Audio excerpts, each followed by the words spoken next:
মুর্শিদাবাদ সফরে মুখ্যমন্ত্রী মমতা বন্দ্যোপাধ্যায়। মুর্শিদাবাদের হিংসার নেপথ্যে রয়েছেন বহিরাগতরা। ধর্মের নামে বিধর্মী কথা বলে হিংসা ছড়িয়েছে, পরিকল্পনা করে হিংসা ছড়িয়েছে দুটো ওয়ার্ডে। যারা অশান্তি ছড়ায় তাদের বন্ধু মনে করি না, বললেন মুখ্যমন্ত্রী মমতা বন্দ্যোপাধ্যায়।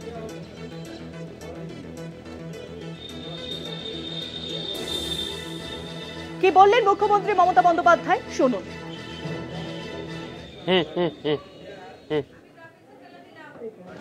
মুর্শিদাবাদ জেলাকে কেন্দ্র করে এবং যে দুটো পার্টে মাত্র দুটো ওয়ার্ডে গন্ডগোল হয়েছে, সেটাও কারা করিয়েছেন, প্ল্যান করে, কি করে করিয়েছেন, কিভাবে করিয়েছেন।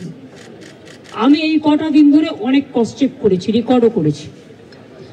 আপনারা অনেকে গদি media, sorry to say the word, এটা আমি বলি না, সব লোক বলে, যা খাইয়ে দিচ্ছেন আপনারা তাই খাচ্ছেন, কিন্তু সেটাকে বদ হজম হচ্ছে, সেটা হজম হচ্ছে না। এটা কিন্তু মানুষে মানুষে বিভাজন হচ্ছে।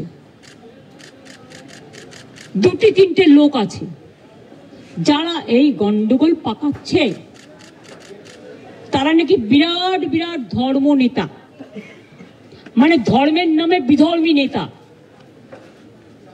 অনেক বড় বড় কথা বলেন, আর আর্থিক উৎস আমার মনে হয় বিজেপির নেতাদের জিজ্ঞেস করবেন, তারাই বলে দেবে। জেলা পরিষদের সভাধিপতি সহ আমরা সাম্প্রতিক পরিস্থিতি নিয়ে একটা আলোচনা করলাম।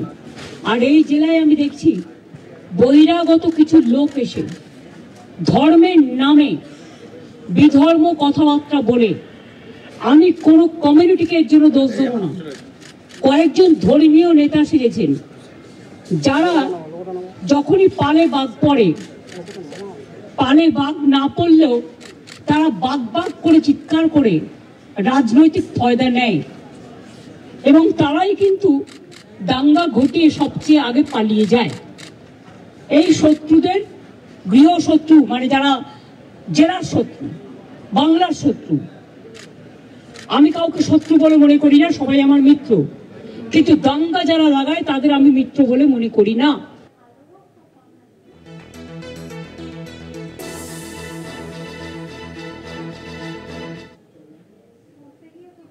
ক্ষতিগ্রস্তদের সঙ্গে দেখা করে 10 লক্ষ টাকা ক্ষতিপূরণ দিতাম, আপনারা লুকিয়ে কিডন্যাপ করে তাদের নিয়ে গেলেন কেন? ক্ষতিগ্রস্তদের দিয়ে গালিগালাজ করিয়েছেন। বিএসএফ গুলি চালিয়েছে কেন? বিএসএফ গুলি না চালালে পরিস্থিতি হাতের বাইরে যেত না, বললেন মুখ্যমন্ত্রী মমতা বন্দ্যোপাধ্যায়। এখন আমি নয়, দুটো পরিবারের সাথে দেখা করে 10 লক্ষ টাকা করে আমাদের কমিটমেন্ট ছিল, হাতে তুলে দিয়ে আসতাম। তো আপনারা লুকিয়ে নিয়ে গেলেন কেন? এটা কিডন্যাপিং করে নিয়ে যাওয়া নয়, কাউকে নিয়ে যাওয়া। তাদের দিয়ে কালকে আমাকে খুব গালাগালি দিয়েছেন, দিন না, আমায় গালাগালি দিলে আমার গায়ে ফোসকা পড়বে না, বাট যারা দাঙ্গা করেছেন তারা বুঝে রাখুন, আপনারা করছেন দাঙ্গা আর গালাগালি খাচ্ছি আমি। কেন? আমি কি আপনাদের কাউকে বলেছি কেউ কারো বিরুদ্ধে দাঙ্গা করুন? আর বিএসএফ বা কেন গুলি চালিয়েছিল? বিএসএফ যদি গুলি না চালাতো পরের দিনের ঘটনা ঘটতো না, এটা আমার দৃঢ় বিশ্বাস। আমি এসেছিলাম ওদের সাথে দেখা করতে, কিন্তু আমার কোনো দোষ নেই, কারণ আমি যেতেও চেয়েছিলাম ওদের বাড়ি, কিন্তু তাদের লুকিয়ে নিয়ে যাওয়া হয়েছে কেন? কোয়েশ্চেনটা তো আমার থাকবে। তার মানে